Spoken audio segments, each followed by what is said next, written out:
Saudara, informasi terbaru petang ini, mantan Menteri Negara BUMN Dahlan Iskan resmi ditetapkan oleh Kejaksaan Agung sebagai tersangka kasus korupsi proyek pengadaan dan pembangunan gardu induk listrik Jawa, Bali, dan NTT. Penetapan tersangka dilakukan oleh Kejaksaan Tinggi DKI Jakarta dalam pemeriksaan hari ini. Dahlan Iskan dinilai merugikan negara lebih dari 1 triliun rupiah dalam kasus ini. Dahlan Iskan ditetapkan sebagai tersangka setelah menjalani pemeriksaan sejak pagi tadi. Awalnya Dahlan dipanggil sebagai saksi dalam pemeriksaan ini. Kapasitas Dahlan dalam kasus ini adalah sebagai Direktur Utama PT PLN ketika proyek gardu listrik bergulir tahun 2011 hingga 2013. Pemeriksaan Dahlan Iskan hari ini sebenarnya merupakan yang pertama kali. Namun Kejaksaan Tinggi memutuskan menetapkan Dahlan sebagai tersangka.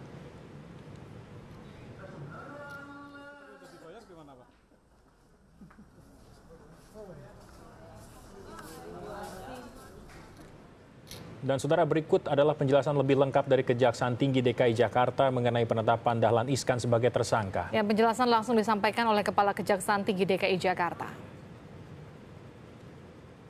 Iskan yang kaitannya dengan proyek itu adalah sebagai kuasa pengguna anggaran.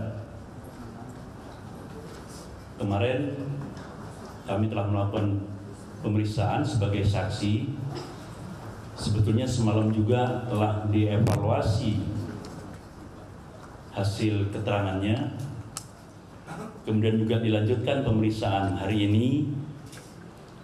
Hasil perbedaan keterangannya atau hasil pemeriksaannya juga kami evaluasi. Kemudian analisa atau evaluasi itu dilakukan oleh tim penyidik, dan tim penyidik sesuai dengan pendapatnya dan permintaannya yang ditujukan kepada saya, menyatakan bahwa Saudara Dahlan Iskan yang 2 hari ini kami periksa sebagai saksi telah memenuhi syarat untuk ditetapkan sebagai tersangka berdasarkan 2 alat bukti minimal yang telah kami kumpulkan selama proses ini. Jadi sesuai dengan pendapat dan permintaan tim penyidik dalam kasus tersebut, kami Kejati DKI Jakarta menerbitkan surat perintah penyidikan nomor print 752 dan menunjuk beberapa orang jaksa untuk menjadi tim penyidik dalam perkara dugaan tindak pidana korupsi pembangunan gardu induk dengan tersangka Saudara DI tersebut. Kalau penjelasan secara teknis mungkin kemarin sudah saya sampaikan. Mungkin juga perlu tambahkan bahwa kalau ditanya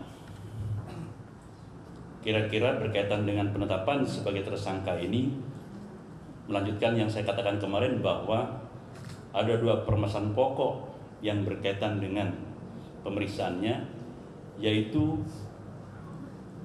tentang